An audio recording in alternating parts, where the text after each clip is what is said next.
Bienvenidos a Hora 20, como siempre, hoy un panel, un debate para analizar esta nueva jornada de movilización social en Colombia, para tomarle la temperatura al ambiente en las calles, entender el futuro de la protesta social.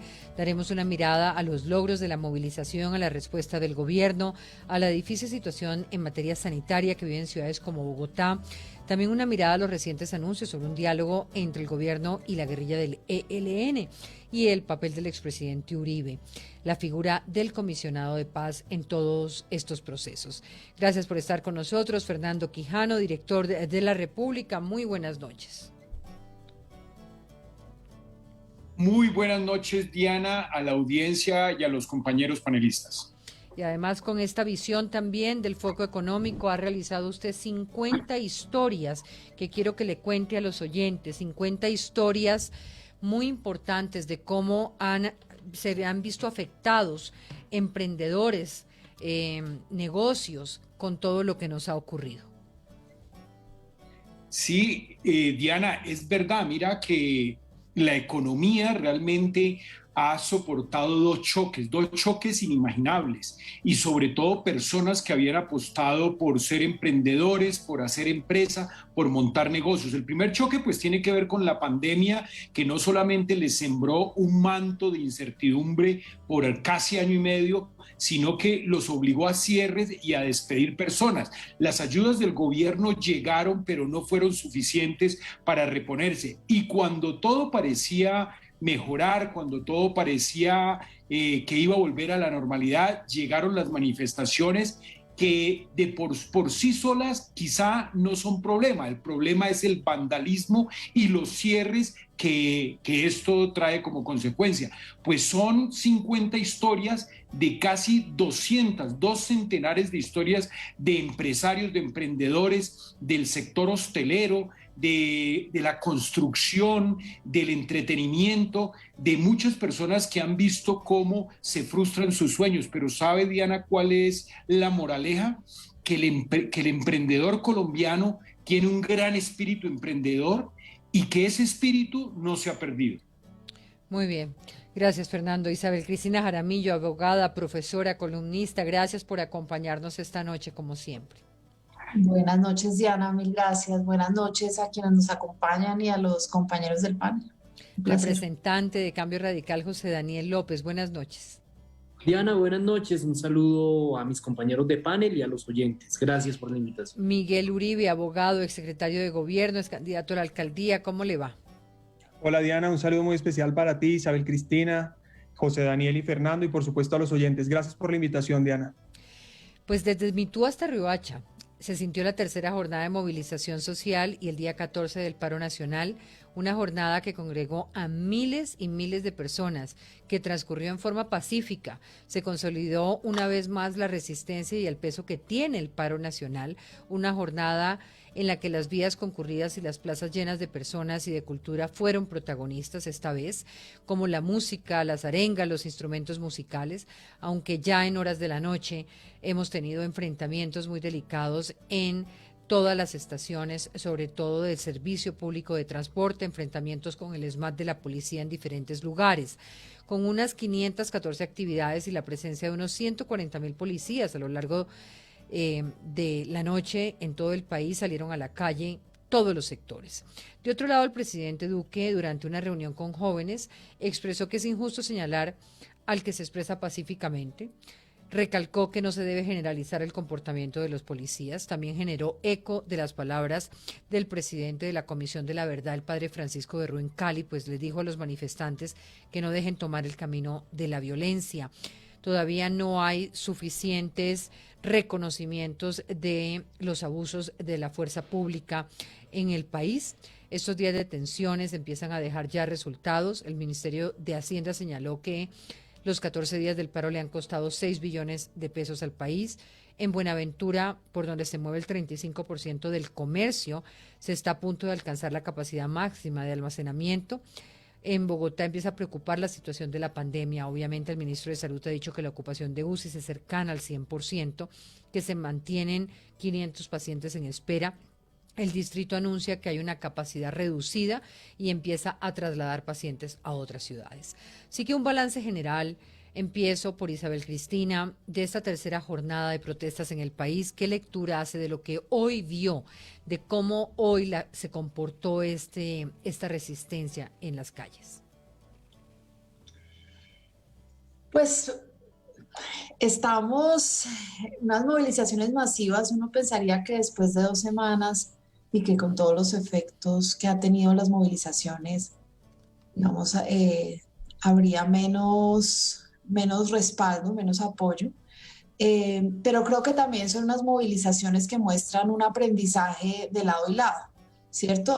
En las conversaciones que ha habido de manera directa e indirecta, ¿cierto? Hay unas conversaciones, pues, de sentarse a negociar, pero ha habido otras de enviarse señales recíprocas y de tener unos terceros que han participado y que han ayudado a que haya más comunicación. Yo creo que definitivamente ha cambiado el tono, el carácter y la dirección de las movilizaciones. Yo creo que estamos esperando todos que con esto, digamos, vaya transformándose la movilización y sobre todo vayamos regresando a las normalidades posibles en medio de las consecuencias con las que vamos a tener que empezar a trabajar de aquí en adelante, que son una combinación de la situación que ya venía tan compleja con la pandemia y las dificultades que hemos tenido de atenuar ese impacto, y por otro lado,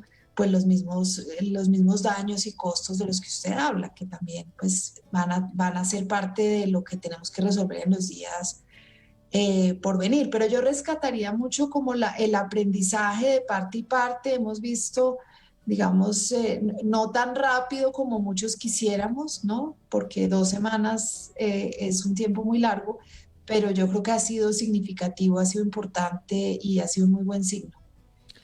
José Daniel. Bueno, Diana, primero que quisiera como hacer una acotación, y es que todavía es muy temprano para saber cuál es el balance de la jornada. Ya varias veces nos hemos acostado con una perspectiva de relativa tranquilidad por una jornada de protestas, y No al sabemos qué despertar al pasa. día siguiente nos encontramos un panorama de horror. Simplemente esperaría que ese no fuera el caso. Creo que las mayores alertas sobre violencia, tanto sobre violencia o abusos policiales como sobre la violencia de los vándalos, se da justamente es a partir de estas horas. O sea que ojalá mañana a 6 de la mañana podamos hacer un balance completo y que sea un poco más satisfactorio que en ocasiones anteriores. Eso es lo primero. Lo segundo es analizar o afirmar que uno de algún modo ve un gobierno que sigue en modo coraza, sigue en un discurso de defensa, de reivindicación de su gestión, pero que poco a poco le va dando victorias al paro. Y cuando digo que le va dando victorias al paro, no lo digo como que el gobierno esté perdiendo, no, yo creo que acá al final del día tendremos que buscar un acuerdo.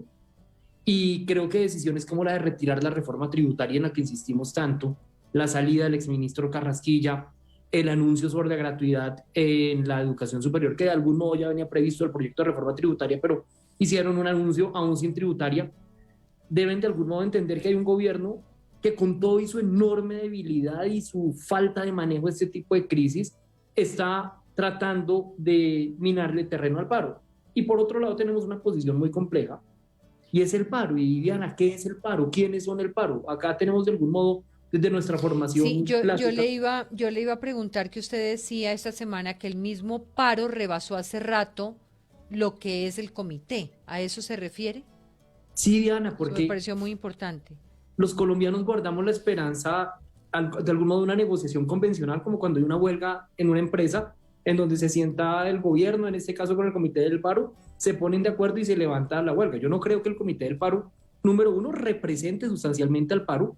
Es un pedacito del paro, un pedacito orgánico, institucionalizado, convencional, ortodoxo, pero es un pedacito. Pero yo no creo que cuando el comité del paro, si dijera levantemos el paro, los pelados que no saben, que no conocen a FECODE, que no conocen a la CUT, van a decir sí, se levanta el paro. Yo creo que este paro, así como tiene mucho orgánico y eso se representa en el comité del paro, sí tiene también mucho de caótico, de simultáneo, de diverso, de espontáneo, sobre todo de una cantidad de combos culturales, artísticos, barriales, también con otros elementos de infiltración de grupos armados ilegales, en algunos casos puntuales, supremamente complejos, en donde seguramente esto no se va a resolver simplemente en una negociación gobierno-comité del paro, sino que esto también requiere un trabajo del gobierno de abajo hacia arriba para la construcción de legitimidad y la recuperación, digamos, de la normalidad en Colombia.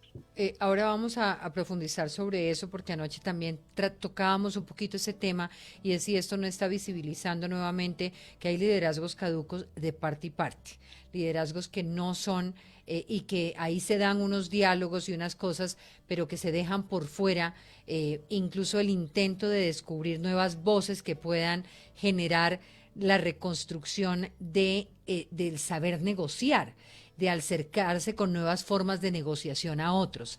Miguel Uribe.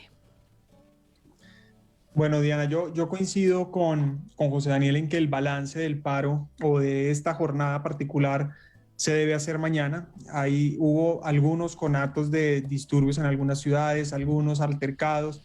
En Bogotá, pues obviamente los bloqueos típicos que hemos visto en Transmilenio, que son pues muy delicados. Ya veíamos hace 2 días la gente suplicando que dejaran ir a trabajar a las personas que lo querían hacer en Transmilenio. Los bloqueos a la entrada de Bogotá se mantienen, se están cobrando entre 20 y 50 mil pesos a las personas para poder pasar ciertos bloqueos. Es decir, todavía hay unas manifestaciones o vías de hecho que son completamente reprochables, pero yo también reivindico y creo que siempre es una oportunidad hacerlo la protesta. Es decir, aquí hay que reivindicar a las personas que salen a marchar. Yo también coincido que las personas que hoy son el supuesto comité del paro, pues no necesariamente representan a todas las personas que tienen indignación. Es que hay que recordar que además esta movilización comenzó con una indignación a la reforma tributaria, incluso donde había personas que estaban de acuerdo con el gobierno Duque, que estaban indignadas por la reforma. Para no ir muy lejos, el Centro Democrático fue el primer partido que pidió retirar la reforma y que no consideraba que fuera oportuna. Es decir, claro que hay una insatisfacción y yo creo que eso también hay que reivindicarlo y eso es parte de lo que tenemos que aprender y es entender que sí hay insatisfacción y tenemos que escucharnos. Yo creo que de esta jornada quisiera yo pensar, y no me refiero a hoy, sino a estos 14 días, tenemos que aprender varias cosas o por lo menos reflexionar alrededor de varias cosas. La primera es no generalizar y no generar estereotipos. Así como no podemos criminalizar la protesta, tampoco podemos generalizar el abuso de poder de algunos policías para tergiversar o calumniar o debilitar a la fuerza pública. Así como no podemos calificar a un sector político de violento, tampoco a otro de paramilitar, etcétera, etcétera. Lo segundo Usted es que la lo violencia... decía en un espacio de Twitter en el que estaban conectadas muchas figuras, creo que fue ayer precisamente hizo ese llamado a acabar con los estereotipos. Me pregunto cómo llevar eso a las calles, a las instancias de gobierno, cómo reconocer errores y buscar esas salidas. Esa es la pregunta más importante, Diana, es reconocer errores. Yo creo que también tenemos que hacer autocrítica de no importa en qué sector estemos, que el gobierno haga autocrítica, que el comité del paro haga, que los manifestantes hagan, que nosotros los opinadores hagamos, etcétera, etcétera. Para una cosa, Diana, para generar empatía. Yo creo que en buena parte el problema de violencia y odio que tiene Colombia es ese, que no hay empatía, no nos escuchamos y se genera una espiral de odio. Entonces, claro que ha habido abuso de poder de la fuerza pública y tenemos que rechazarlo, pero son casos concretos que se están investigando y que se tienen que sancionar, pero no lo generalicemos.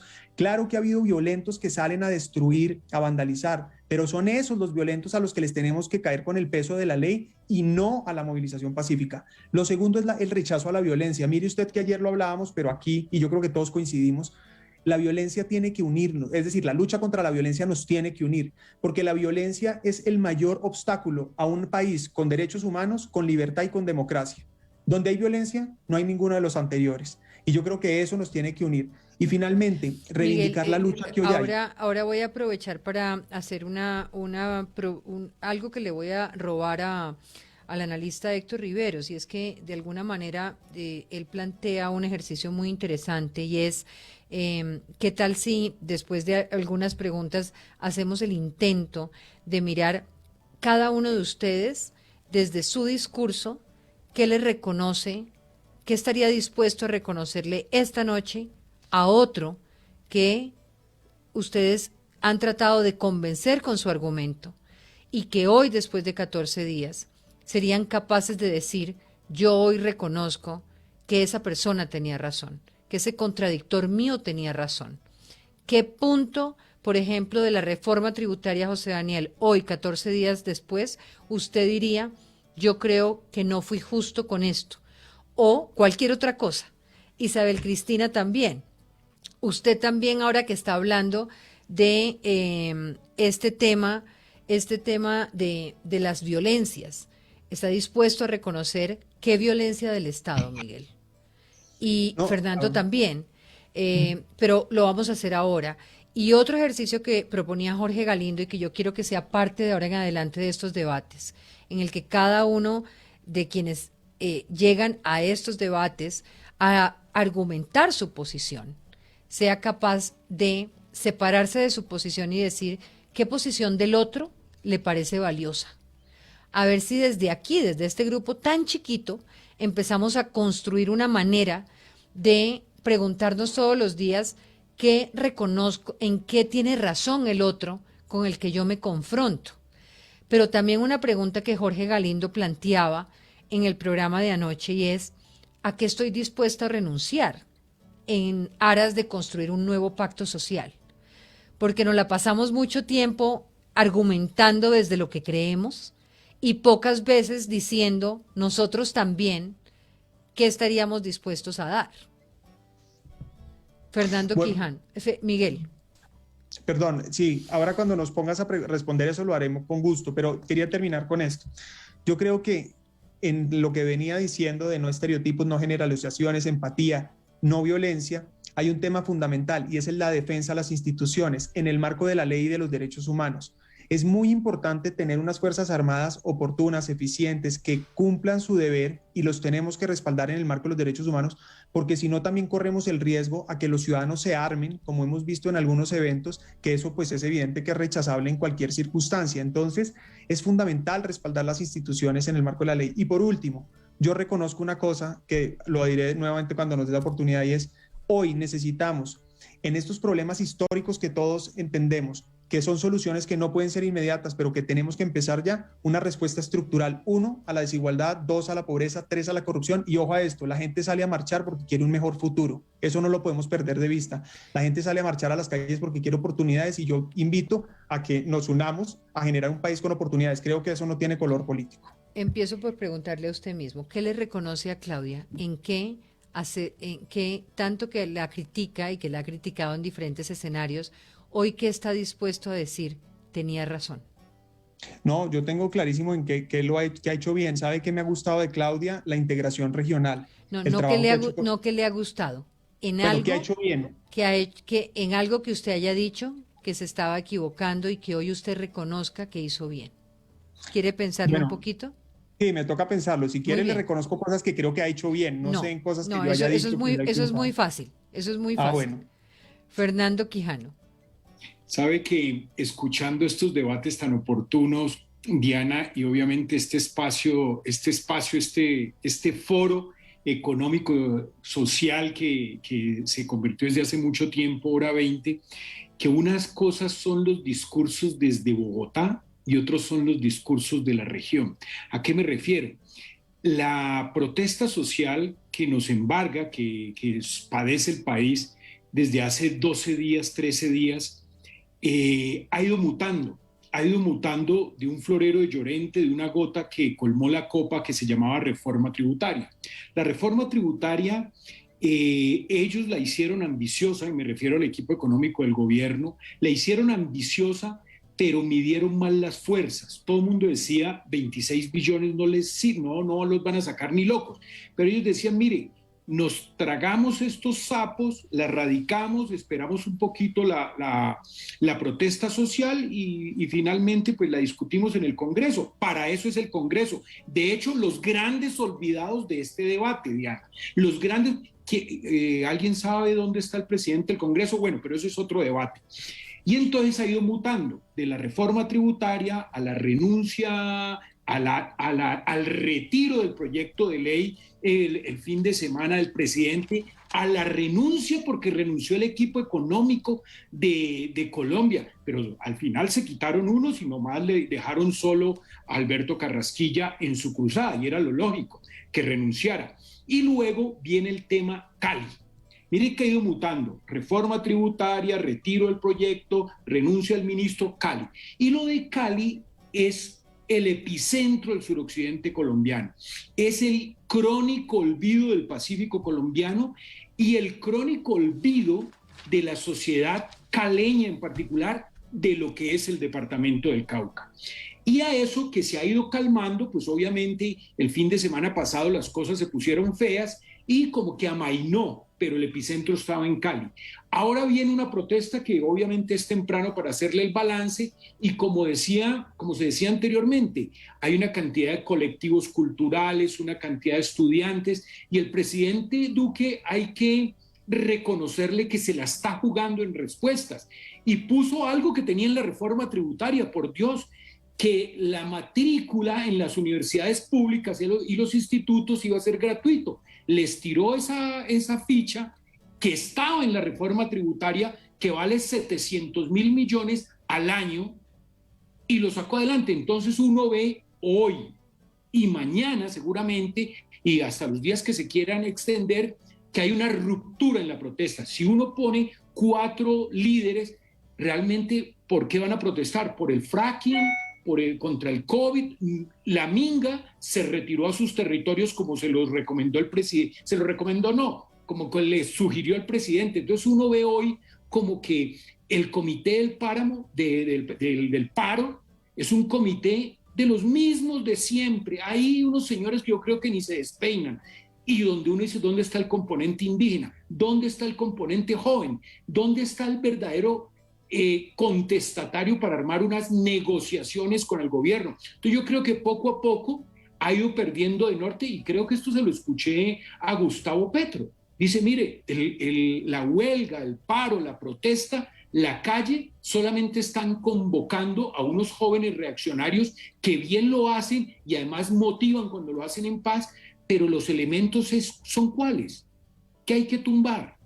¿Qué hay que quemar? ¿Qué otro monumento hay que desaparecer? Entonces uno se da cuenta que como que la metamorfosis, luego de 12, 13 días, como que se va perdiendo. Y nosotros como periodistas que diariamente acudimos a nuestras rotativas, a nuestras páginas web, a los micrófonos, a mirar qué pasó, uno se da cuenta, pero bueno, la reforma tributaria, adiós. La matrícula cero en las universidades públicas y los institutos ya salió. ¿Qué más? ¿Qué más? Muy bien. Isabel Cristina, entonces, empezamos el ejercicio con usted antes de irnos a la crisis de la pandemia. ¿Qué le reconozco a ese otro que ha sido mi contradictor en el pensamiento, en la crítica, en la academia? Usted lo escoge. No, muy difícil. Tengo muchísimos contradictores en la academia, eso es lo que tenemos y nos la pasamos concediendo terrenos.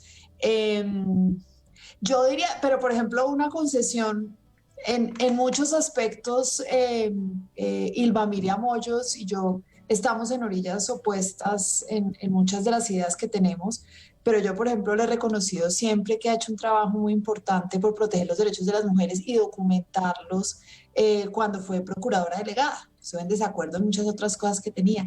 Yo no sé si eso es suficiente concesión, pero yo lo he hecho muchas veces, porque yo creo que ese es el entrenamiento académico, es poder escuchar a los que están en orillas opuestas y reconocerles. Pero de pronto el ejercicio es más difícil y usted no va a tener cómo retarme a una cosa más difícil. ¿A qué estaría dispuesta a renunciar cuando uno piensa en que tenemos que construir un nuevo pacto social en Colombia? Que ese futuro que dice Miguel que reclaman los jóvenes pasa por sacrificios de parte de todos, ¿no? Pues es interesante. Yo creo que lo que pasa es que la renuncia siempre implica confianza. Entonces la pregunta es, ¿qué se hace primero, renunciar o confiar? Pero yo lo decía incluso tal vez aquí en relación con la reforma tributaria, pues a la propiedad. Digamos, yo no, ahí tengo, de pronto es una renuncia más fácil para mí que para otras personas, pero yo estaría dispuesta a poner dinero. Creo incluso alguna vez, creo que Mocus dijo que todos deberíamos ir a hacer un día de cárcel para entender lo que eso significa. También estaría dispuesta a hacer un poco esa renuncia. Sí, yo sí creo en las apuestas colectivas, así que estaría dispuesta a hacer renuncias grandes. José Daniel, ¿qué le reconocería al ministro de Hacienda? Los fines de la reforma tributaria. Y de alguna manera hicimos una crítica muy fuerte sobre los medios No de me, recaudación. no me hable de su argumento. Hábleme del argumento del ministro, ese que usted hoy está dispuesto a reconocer y a decir que acertó, que acerta, No, que sin duda Colombia necesita una reforma tributaria. Eso es indiscutible y lo necesita para fines que son de supervivencia, principalmente dos. La sostenibilidad fiscal luego del endeudamiento loco que creció el año pasado y no por mala administración de las finanzas públicas, sino por la pandemia, y para generar programas de subsidios directos para que sirvan de plan de choque ante el crecimiento exponencial de la pobreza extrema. Creo que en ese punto, en el de los fines, el ministro Carrasquilla tenía una verdad absolutamente clara. La discusión de los medios era otra. ¿A qué está dispuesto a renunciar usted por ese nuevo pacto? Yo creo que a los congresistas nos toca, es tal vez a los que más nos toca renunciar y a renunciar en especial a privilegios. Yo entiendo que el déficit fiscal no lo va a resolver la reducción de nuestro salario, pero nuestra recuperación de legitimidad como institución sí empieza por demostrar resultados por fin en racionalizar nuestro salario para que al menos proporcionalmente versus salario mínimo se parezca al salario que ganan otros congresistas en América Latina. Estoy dispuesto naturalmente a aprobar en una reforma impuestos para quienes generamos más ingresos, sin lugar a dudas. Estoy dispuesto a revisar y a corregir el tono con el cual me dirijo a mis contradictores, en especial en el uribismo y en el petrismo, pues muchas veces a son de criticar la polarización terminamos sembrando. Miguel, ahora sí. Diana, yo he criticado mucho a Claudia porque no reconoce errores y siento que últimamente la he visto recomponer, es decir, la he visto un poco cambiar de rumbo. Miguel, no, No, Miguel, ya voy, le voy a contar. eso es su argumento, ese es su argumento. No, no, a eso voy. Y ¿En entonces he qué visto tiene razón Claudia que usted creía y había dicho que no tenía? ¿Qué le reconoce? No, le voy a reconocer precisamente eso, le voy a reconocer que ha actuado como considero yo debería haber actuado, es decir, es la manera en la que le puedo decir es, porque además creo que es bastante diferente el tema, pero siento que ella lo que ha hecho durante esta última etapa de la pandemia es mucho más acertado con lo que yo pienso que debería ser y por eso se lo reconozco, le reconozco que está apoyando al comercio, le reconozco que está asumiendo en el puesto de mando unificado, como lo vimos hace unos días, trabajando con el ejército y con la policía en medio de los disturbios. Creo que ha asumido ese liderazgo que consideraba yo debía haber asumido antes, hoy lo está asumiendo, reconozco y creo que vale la pena decir que hoy la veo más activa de lo que antes la veía. ¿A qué renunciaría, Miguel? Mire, yo por coincido este pacto social. Yo coincido con José Daniel y con Isabel Cristina. Lo primero es que yo creo que sin duda las personas que tienen un poco más de capacidad debemos poner para que haya financiación hoy en la política social. Yo creo que eso es un hecho. Colombia es uno de los países que tiene un menor recaudo público. Estamos creo que en 19% versus en la OCDE 37%, Estados Unidos 33%. Sin duda se requiere la posibilidad de que las personas que más tienen puedan financiar esa política social, incluso ¿Y usted está dispuesto a pagar más impuestos? Sí, sin duda. Y segundo, yo digo una cosa, José Daniel, que me gusta y creo que esa es parte de eso, y es, estoy dispuesto a renunciar a los estereotipos, a las generalizaciones. Creo que yo he sido también parte de eso en algunos momentos donde uno automáticamente engrupa, es decir, engrupa, ¿cómo se diría? Engloba un grupo de personas y los califica completamente. Yo creo que ese es un error que no podemos seguir cometiendo. Creo que el nivel de la política aumenta radicalmente si uno logra renunciar a los estereotipos y a las generalizaciones. Quijano, ¿usted qué le reconoce a un contradictor, a una persona que ha opinado distinto a usted en estas últimas semanas? sabe que, Diana, que uno todo el día y desde hace muchos años hablando con empresarios, hablando no solo con gremios, que con gremios era como el periodismo económico viejo que se hacía, eso se ha modernizado y uno habla directamente con los empresarios, uno ha aprendido como a defenderlos a rajatabla, porque es que son personajes dentro de todo, Diana, muy soñadores, con un espíritu de hacer cosas, de generar empleo, de apostarle al país, a pesar de todas las vicisitudes y a pesar de la inseguridad y todo eso.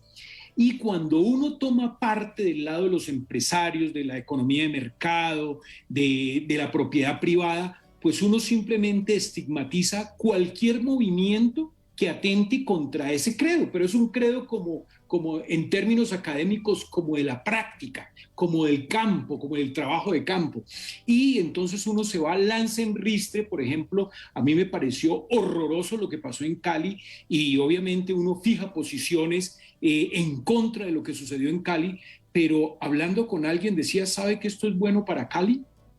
Porque los empresarios y las personas de mayores ingresos y de un nivel socioeconómico un poco más alto se va a dar cuenta que tiene que trabajar con el vecino, que primero se van a ir ellos como empresarios, como personas de altos ingresos, que esas personas que están a menos de 2 horas de camino de sus casas.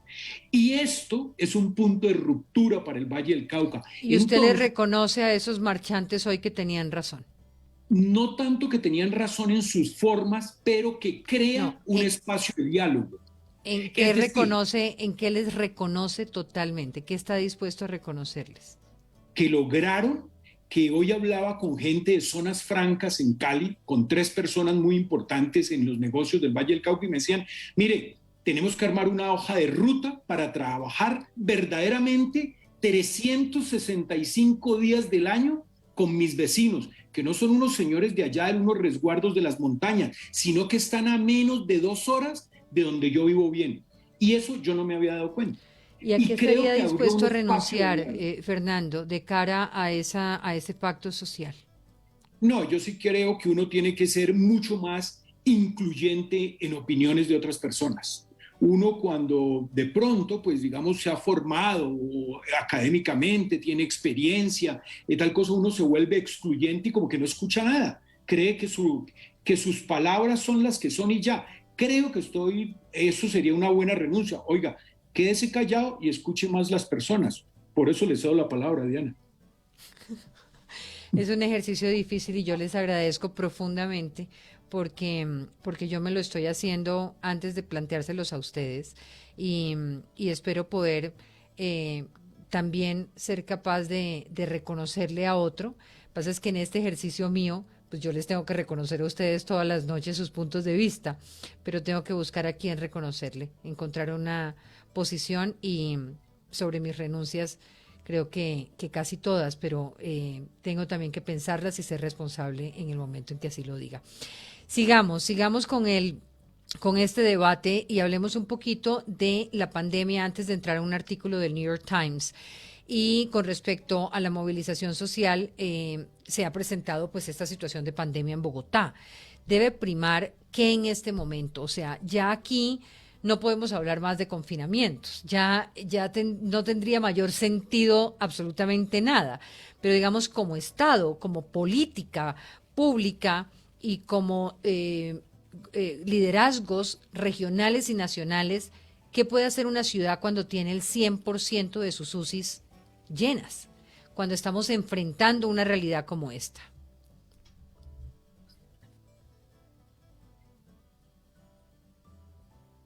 Diana, pues digamos, yo creo que hay que partir del realismo. Ni el distrito ni el gobierno nacional tienen la capacidad de prohibir las movilizaciones que se están adelantando en Bogotá, o las podrían prohibir legalmente, pero no pueden impedir que se realicen. Seguramente el camino a la prohibición lo que produciría es una movilización aún mayor. Así que la realidad que tenemos es una muy cruda y es, no podemos, por ahora al menos, desacelerar el avance de las protestas. Hay un estudio que se hizo en Estados Unidos que demostró cómo durante las movilizaciones fruto de la muerte de George Floyd hubo un incremento significativo en las ciudades en donde se dieron con mayor fuerza las protestas en la cantidad de contagios y en la cantidad de muertes por COVID-19. Luego, científicamente sí es predecible que estas aglomeraciones van a producir más contagios y más muertes, pero no se pueden evitar, no hay principio de autoridad suficiente para eso. Así que creo que lo que le queda al distrito es, número uno, mucha pedagogía, mucha insistencia en creación de cultura ciudadana frente al autocuidado, aún en medio de la marcha. Yo creo que deberíamos tomar el toro por los cachos y en vez de insistir en que la gente no salga a marchar, es explicarles cómo pueden cuidar su salud en medio de una protesta, y en eso el distrito podría ser mucho más activo. Y en segundo lugar, algo que de hecho ya anunció el distrito hoy y que es muy doloroso, y es empezar las remisiones de pacientes COVID en Bogotá que necesitan una unidad de cuidados intensivos y en Bogotá simplemente no está la posibilidad de atenderlos, y cruzar los dedos para que esa posibilidad de atención no se agote en otras ciudades del país. Pero la verdad es, ese es el panorama que tenemos y no queda nada distinto a la disuasión y a la educación, en mi opinión. Creo que la vía represiva o la vía policiva simplemente sacarían más y más gente a la calle. Isabel Cristina. Pues yo estaba pensando precisamente pues en la situación de los hospitales en Italia cuando empezaron a saturarse como al principio de esta crisis, y una cosa que tuvo resultados fue pues unas campañas de comunicación, pero entre otras la comunicación de la angustia de los médicos de tener que tomar decisiones muy difíciles. Es decir, que esta cifra de la UCI tiene unas caras reales, que son las personas que no van a poder recibir la atención y son las personas que van a tener que decidir quiénes la reciben y quiénes no la reciben. Yo creo que una cosa muy difícil de las movilizaciones, y yo estuve acá justo el día antes, y usted decía, Diana, en medio de esto, ¿cómo va a salir la gente a protestar? Y fíjese, digamos que con todas esas advertencias, pues la insatisfacción y la angustia es tan grande que a pesar de todo, están las personas en la calle. Pero fíjense también la dificultad. Entonces el autocuidado, pero la protesta es gritar, la protesta es hablar, la protesta, y todo eso es imposible con el tapabocas, y todo eso sabemos que es un factor de riesgo enorme. Entonces habrá maneras, y hemos oído instrumentos y yo creo que eso habría que propiciar y explicar. Pero creo que es que las historias de angustia y las salidas, ¿cuáles son las salidas? El autocuidado, el tapabocas, no estar en reuniones grandes, cuando no están en la calle, porque también lo que sabemos es que las reuniones familiares en sitios cerrados o las reuniones con otras personas en sitios cerrados por largos periodos de tiempo son las que generan más riesgos, ¿cierto? El aire libre, en ciertas circunstancias, no deberían generar tantos riesgos en términos de contagio como otro tipo de aglomeraciones en lugares cerrados por horas extensas, etc. Entonces, yo creo que José Daniel lo ha dicho, mucha más información. Yo le agregaría un poco que tenemos que llegar al punto de contar las historias de los médicos y las angustias que están pasando y qué significa no tener las UCIs, cuál es el efecto concreto en eso. Generar miedo en la población, pues yo creo que es riesgoso en estos momentos, pero yo creo que no es por generar miedo, es por presentarle a las personas la realidad de las consecuencias de lo que nos está pasando. Muy bien. Tengo que hacer una pequeña pausa, ya voy con Miguel y Quijano.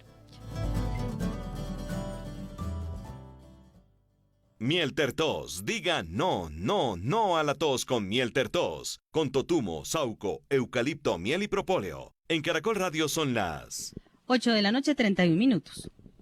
Buenos días, ¿tiene un producto natural para la tos? Naturalmente, digan no, no, no a la tos con Mielter Tos, con totumo, sauco, eucalipto, miel y propóleo. ¿Y qué otros productos de Natural Freshly tiene? Apetifor, que mejora el apetito. Fibofor, fibra fuertemente natural. ¿Y qué antiinflamatorio tiene? Finacid, la solución antiinflamatoria de origen natural. Solicite productos Natural Freshly, tratamientos científicos con productos naturales. Es un fitoterapéutico, no exceder su consumo. Lee indicaciones y contraindicaciones en la etiqueta. Si los síntomas persisten, consulte a su médico. Registro INVIMA. Los deportes en Caracol Radio.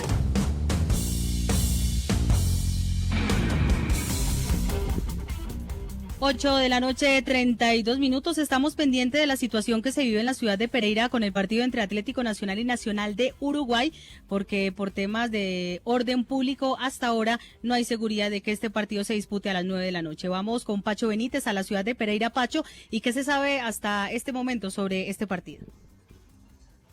Juliana, Nacional de Medellín llegó al estadio Hernán Ramírez Villegas sin problemas. El grupo arbitral está en el estadio Hernán Ramírez Villegas.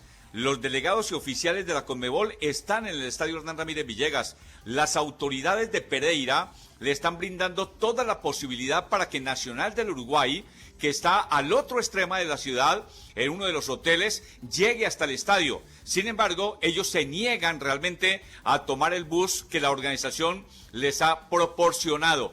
Así que a 30 minutos de comenzar el partido, horario oficial de Conmebol, los árbitros saltarán al terreno de juego. Y si en 15 minutos no llegan, los señores de Nacional del Uruguay pitarán el W. Me acaban de manifestar que hay una reunión virtual entre delegados de Nacional del Uruguay y delegados de la Conmebol. Gracias, Pacho. Estaremos pendientes. Posiblemente se pueda jugar este partido a las 2 de la noche, según un comunicado de la Conmebol. Estaremos pendientes a confirmar en algunos minutos este tema. Nos vamos a conectar también para conocer cómo van nuestros equipos colombianos a esta hora en la Copa Libertadores de América. Primero con Junior de Barranquilla y River Plate a través de caracol.com.co y el canal de YouTube de Caracol Radio Fenómeno del Fútbol. El fenómeno del fútbol de Caracol Radio. El fenómeno del fútbol en Caracol Radio está en todas partes. En 74 minutos, Estadio Romelio Martínez de Barranquilla, Junior sigue ganando 1-0, gol en el minuto 20 de Miguel Borja. En el cuadro riverplatense hizo las 5 variantes, entre ellas la de Santos Borré, metió a Matías Suárez, a Carrascal, igualmente a Palavecino. Junior se defiende bien, muy ordenado, tuvo la posibilidad de marcar el segundo con C3, River se acercó en un remate de Rojas. Partido donde Junior ha jugado bien los primeros 45 minutos siendo superior, intenta ahora controlar en defensa el juego ante un River que se volvió peligroso. 1-0 gana Junior, 75 minutos a River. Gracias, Diego. También nos conectamos con el partido entre Fluminense y Santa Fe, no sin antes decirles que queda confirmado a través de un comunicado de la Conmebol que el partido entre Nacional de Colombia y Nacional de Uruguay se jugará a las 10 de la noche en el estadio Hernán Ramírez Villegas, es decir, se retrasa una hora, confirmado a través de los canales oficiales de la Conmebol. Nos conectamos entonces con Fluminense y Santa Fe para conocer cómo va este compromiso, también con nuestros compañeros en caracol.com.co y el canal de YouTube de Caracol Radio. El fenómeno del fútbol de Caracol Radio. El fenómeno del fútbol en Caracol Radio está en todas partes.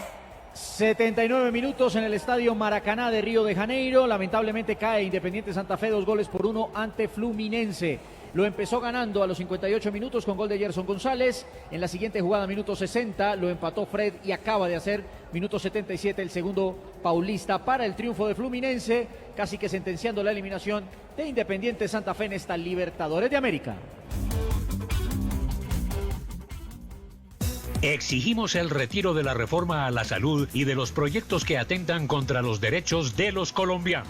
Negociación del pliego nacional estatal y del pliego de peticiones del magisterio ya. Por el respeto de los derechos humanos, por la vida, la paz y la democracia. El paro nacional continúa. Unidos vamos con FECODE. Mielter Tos, diga no, no, no a la tos con Mielter Tos. Con totumo, sauco, eucalipto, miel y propóleo. En Caracol Radio son las 8:36. Buenos días, ¿tiene un producto natural para la tos? Naturalmente, diga no, no, no a la tos con Mielter Tos. Con totumo, sauco, eucalipto, miel y propóleo. ¿Y qué otros productos de Natural Freshly tiene? Apetifor, que mejora el apetito. Fibofor, fibra fuertemente natural. ¿Y qué antiinflamatorio tiene? Finacid, la solución antiinflamatoria de origen natural. Solicite productos Natural Freshly, tratamientos científicos con productos naturales. Es un fitoterapéutico, no exceder su consumo. Lee indicaciones y contraindicaciones en etiqueta. Si los síntomas persisten, consulte a su médico. Registro INVIMA. En Caracol Radio, hora 20.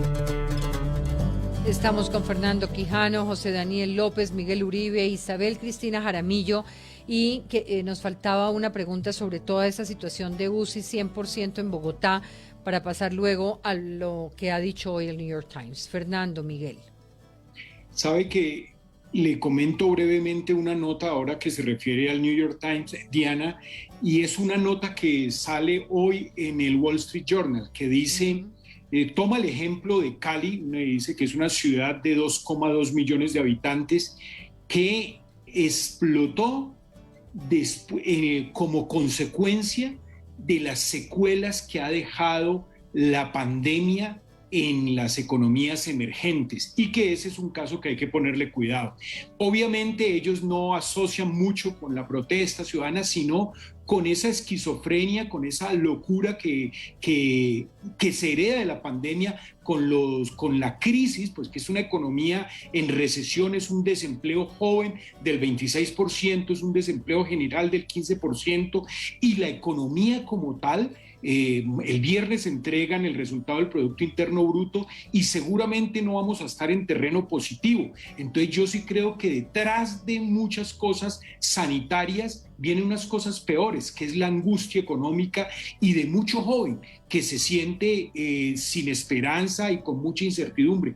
Yo creo que las cosas, y uno ve, anteriormente algunos de los panelistas mencionaba eso, salir a la calle es salir a gritar, salir a vociferar, hacerse oír, y se olvida automáticamente de que tenía que usar tapabocas y que es un personaje que pudo haberse o puede estar contagiado. Y es como la misma esencia de la persona como que prioriza que primero está mi trabajo, mi búsqueda de trabajo, mi búsqueda de soluciones, que quizá el tema de la SUS y de que si me puedo contagiar o no. Aquí hay una dicotomía que es digna de un tratado sociológico bien importante, y era qué era verdaderamente lo importante, lo sanitario o lo económico.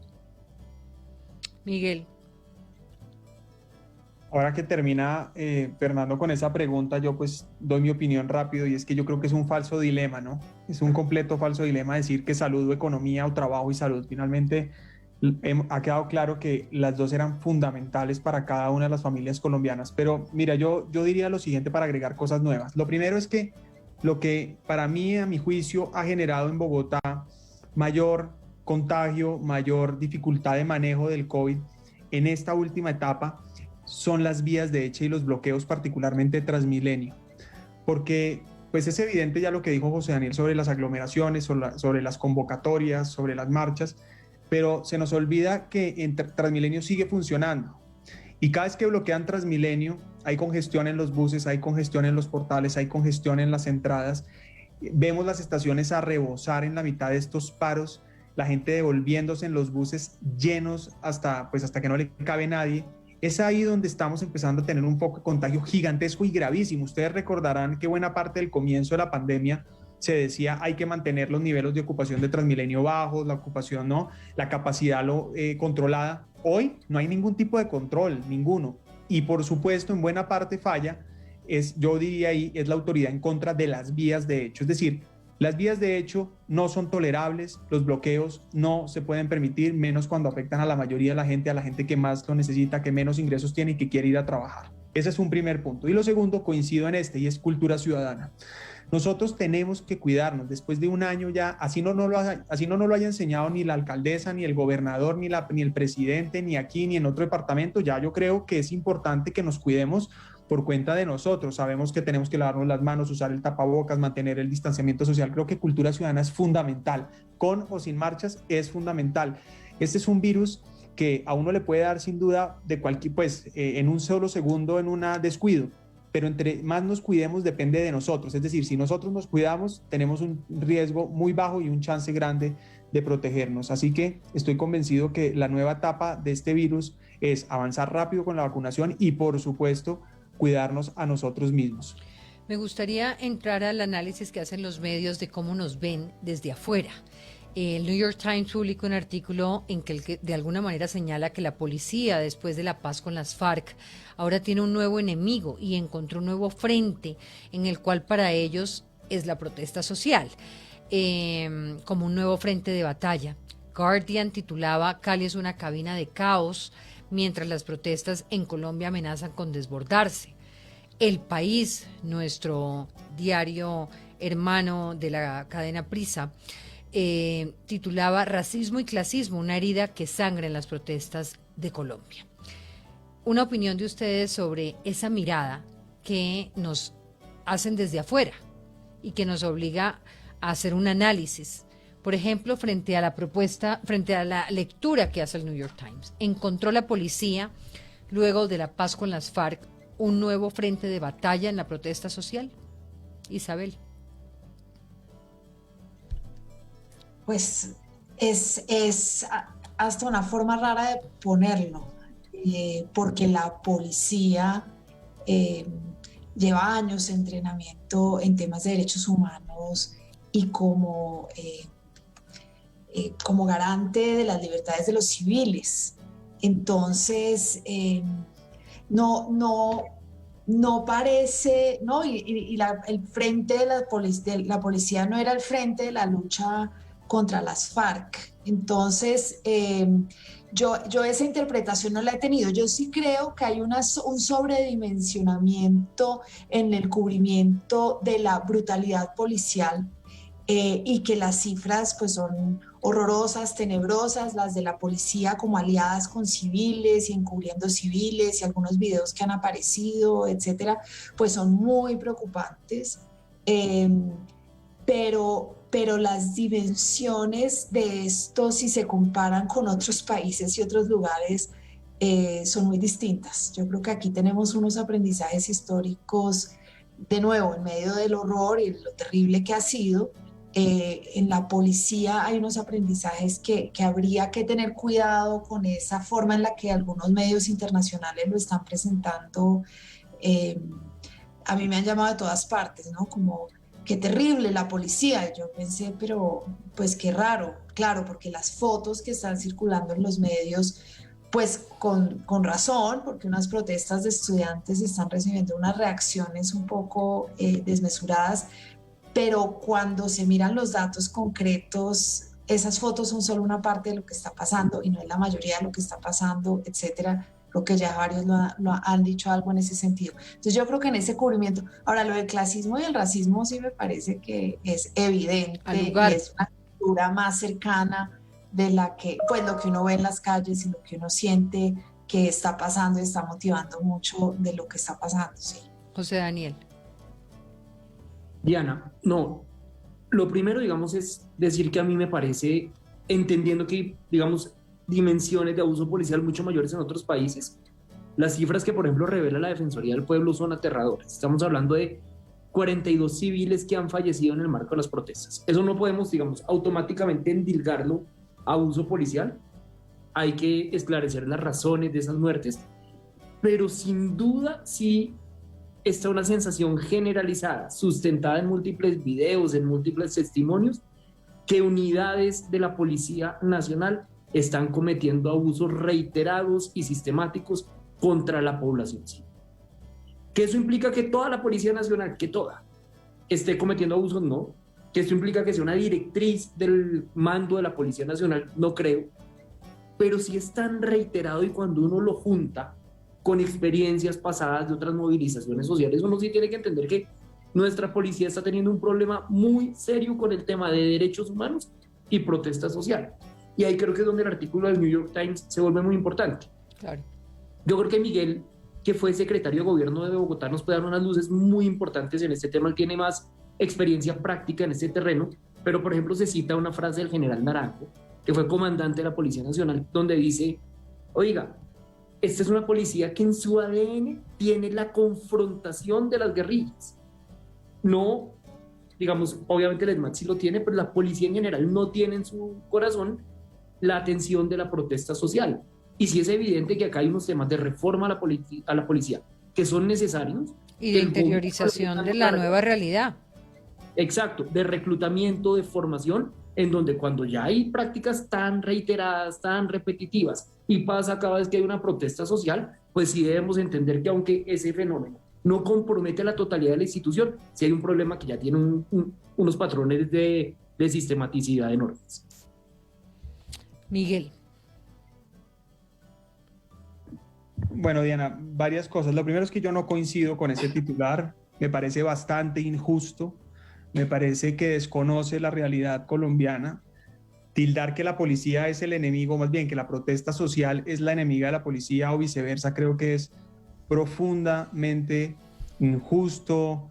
Bueno, no tendría muchos calificativos. Yo creo que eso no es verdad. Tanto así que cuando yo fui secretario de gobierno, lo he dicho muchas veces, manejamos más de 2.000 movilizaciones en Bogotá, 2.000 en 3 años, y el 98% fueron 100% pacíficas, y en buena parte, y todas sin excepción con acompañamiento de la policía. Y eso pasa en el día a día. No es verdad que la policía anda a perseguir, no, sale a perseguir a las manifestaciones, no es verdad. Y entre otras, la policía no funciona sola, funciona con las autoridades locales, con el acompañamiento de la personería que garantiza derechos humanos. En el puesto de mando unificado está la autoridad civil, está la alcaldía o el secretario de seguridad, como lo hemos visto. Entonces, ¿cómo se explica los abusos no, que se han presentado? No, ya voy para allá, pero estoy diciendo el mapa general. Es que una cosa es, vuelvo y repito, si vamos a generalizar, pues todos son un desastre.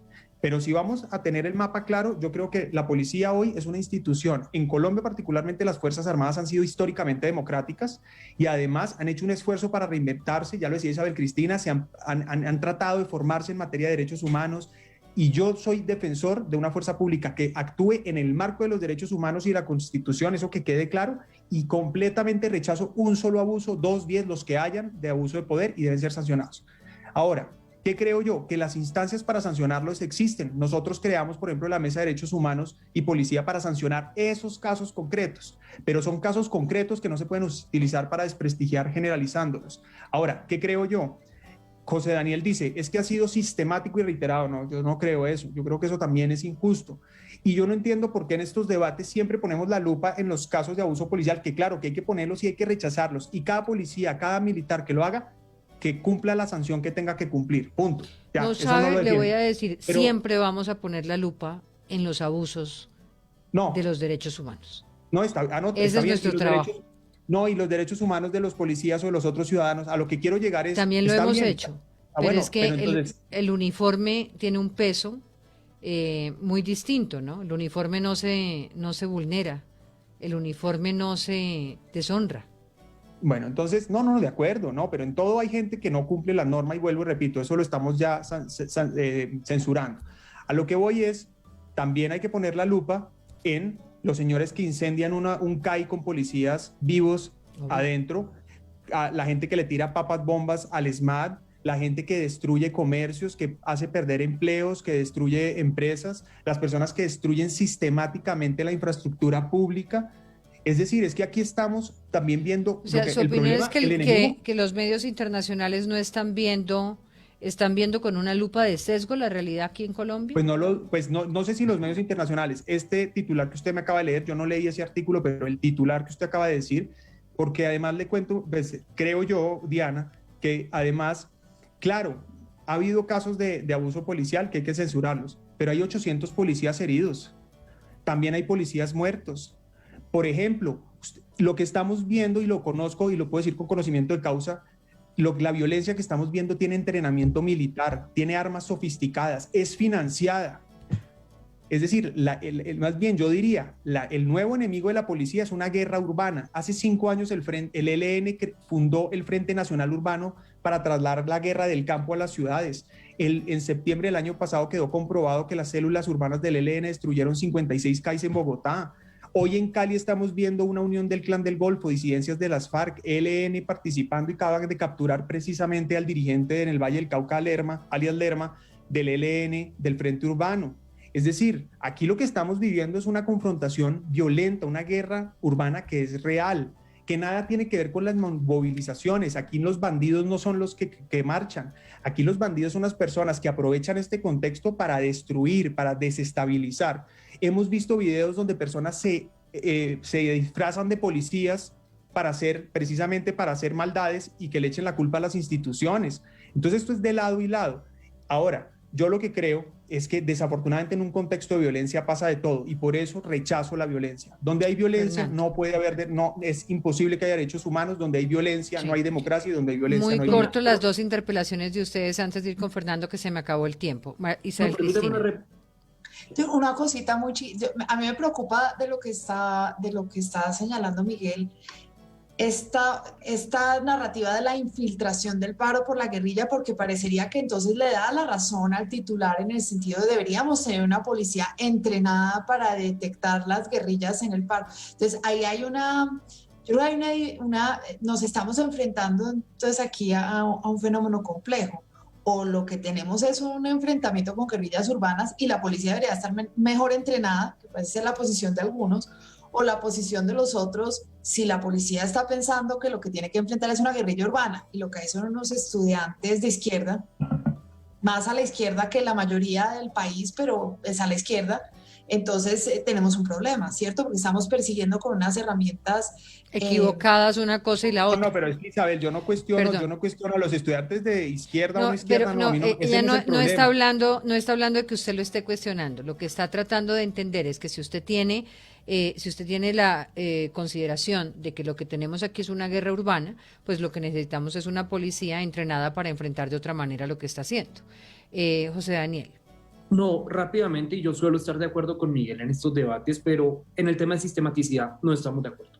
Y no estamos de acuerdo no porque la sistematicidad de lo abuso policial deba entenderse como una directriz del alto mando policial, pero cuando usted tiene cifras como las que tenemos hoy, en donde, digamos, por ejemplo, la misma Defensoría del Pueblo está reportando 104 presuntas violaciones a derechos humanos, hay un número importante de desaparecidos, unos que están apareciendo, otros que no, y habrá que determinar su causa, pero hay, digamos, toda una sensación de responsabilidad de la policía en algunos de estos hechos, y además esto pasa sistemáticamente cada vez que hay una protesta social. Lo que se debe entender es que hay un problema, o más bien, hay un enfoque equivocado, y es el enfoque de manzanas podridas. El problema de la policía, Miguel, no lo resuelve un enfoque de manzanas podridas, que son unos hechos aislados, no. Yo creo que acá debemos tener un discurso lo suficientemente abarcante y lo suficientemente ecuánime para entender que el abuso policial no cabe, como mucho menos cabe o como tampoco cabe la violencia vandálica o la violencia contra la policía. Pero yo sí debo decir que en el caso del gobierno sí existe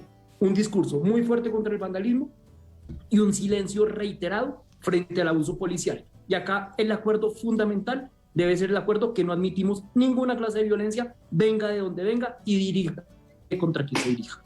Fernando Quijano.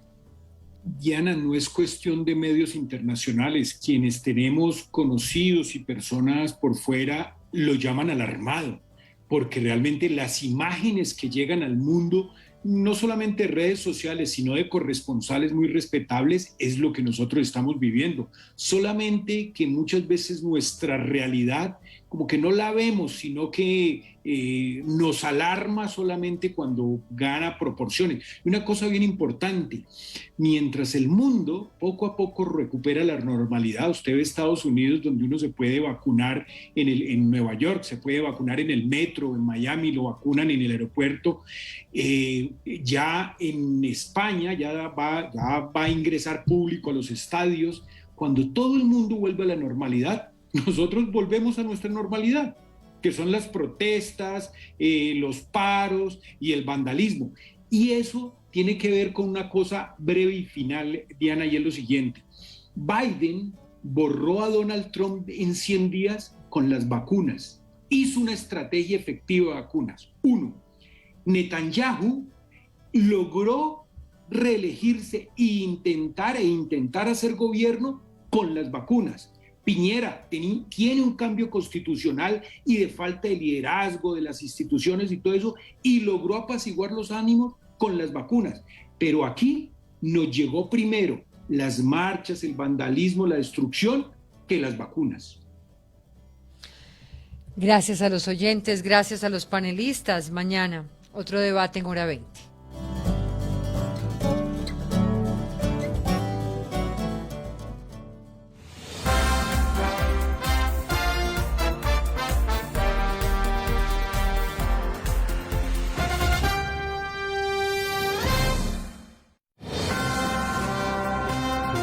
Caracol Radio, 100.9 FM y 810 AM en Bogotá.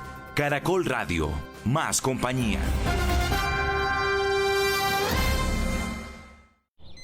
6